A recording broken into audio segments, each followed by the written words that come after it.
आज Doubtnut app download करें। Doubtnut पर अपने सभी गणित, रसायन विज्ञान, भौतिक विज्ञान और जीव विज्ञान के डाउट्स का करो सफाया। बस प्रश्न की फोटो खींचो, एक ही प्रश्न को क्रॉप करो और तुरंत वीडियो सोल्यूशन पाओ।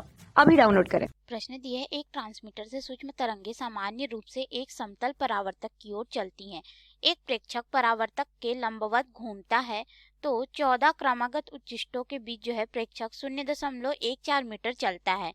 ट्रांसमीटर की आवृत्ति होगी और यहाँ पे 4 विकल्प दिया गया है हर्ट्ज में। तो आइए हम लोग इस प्रश्न को हल करते हैं और देखते हैं कि कौन सा विकल्प जो है वह सही होगा। तो इस तरह से हमारे पास एक परावर्तक पृष्ठ है, हम लोग मान लेते हैं। अब यहाँ पे जो तरंग होगी वह इस तरह से आएगी, ठीक है। तो हम लोग यहाँ पे एक रेखा बना लेते हैं जहां से तरंग जो है इस तरह से आ रही है, हम लोग मान लेते हैं परावर्तक पृष्ठ पर।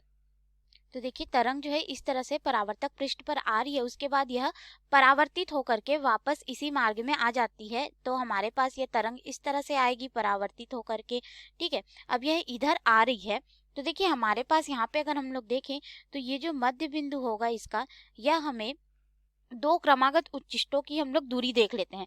तो देखिए यहाँ से यहाँ तक की जो दूरी होती है वह λ/2 होती है, यानी कि तरंग दैर्ध्य का आधा। तो यहाँ से यहाँ तक का अगर हम लोग मान देखें तो λ/4 हो जाएगा और यह 2 भागों में, अर्थात यह मान जो है हमारे पास λ/2 के रूप में हमें यहाँ पे प्राप्त होगा। तो अब हम लोग यहाँ पे अगर दूरी को देखें कि जो क्रमागत उच्चिष्ट है उसके मध्य हम लोग को जो दूरी प्राप्त हो रही है वो कितनी हो जा रही है, λ/2 प्राप्त हो रही है, ठीक है। और हमारे पास यहाँ पे जो कुल दूरी दी गई है वो कितनी है, 14। जो बोला गया 14 क्रमागत उच्चिष्ट है, तो हमारे पास 0.14 मीटर जो है चल रहा है। तो उसके अनुसार अगर हम लोग देखें कि यह दूरी का मान कितना होगा तो हम लोग 14 गुणित λ/2 कर देते हैं, क्योंकि क्रमागत हम लोग को यहाँ पे उच्चिष्टों का मान दिया गया है। फिर इसका जो कुल मान है वो कितना है, 0.14 है। प्रेक्षक कितना चल रहा है, अर्थात हम लोग यहाँ से तरंग दैर्ध्य का जो मान है उसको ज्ञात कर सकते हैं। तो तरंग दैर्ध्य का मान ज्ञात करने के लिए λ बराबर हो जाएगा 2 से 1 बार में और ये 2 से 7 बार में। फिर हम लोग इसको इधर ले आएंगे तो 0.14/7 हो जाएगा हमारे पास। तो यहाँ से फिर अगर हम लोग देखें तो तरंग दैर्ध्य का मान जो है लगभग हो जाएगा 0.02 मीटर हमें यहाँ पे प्राप्त होगा।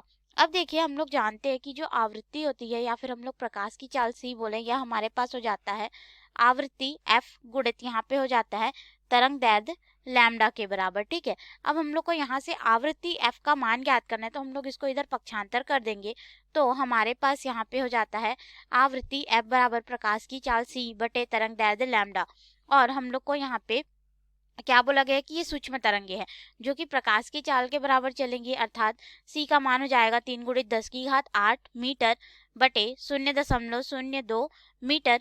तो यहाँ से मीटर से मीटर जो है कट जाएगा और हमारे पास यहाँ पे प्रति सेकंड आएगा, ठीक है, जो कि आवृत्ति के मान को दर्शा रहा है हर्ट्ज में।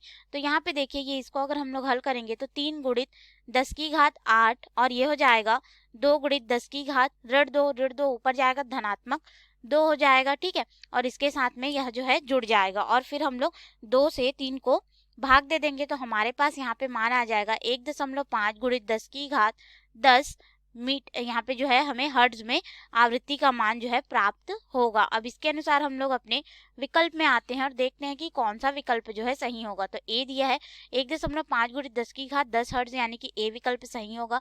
बी दिया है 10⁻10 हर्ट्ज, तो ये तो गलत है, सिर्फ कोटि मान है। सी दिया है 3 × 10⁻10 हर्ट्ज, तो ये तो गलत हो जाएगा। डी दिया है 6 × 10⁻10 हर्ट्ज, तो ये भी गलत है, अर्थात हमारा यहाँ पे विकल्प ए जो है बिल्कुल सही उत्तर होगा। धन्यवाद। कक्षा 6वीं से 12वीं से लेकर नीट, IIT, JEE वो एडवांस के लेवल तक 1 करोड़ से ज्यादा छात्रों का भरोसा। आज ही डाउनलोड करें डाउटनेट ऐप या व्हाट्सएप करें अपने सारे डाउट्स 8400 400 400 पर।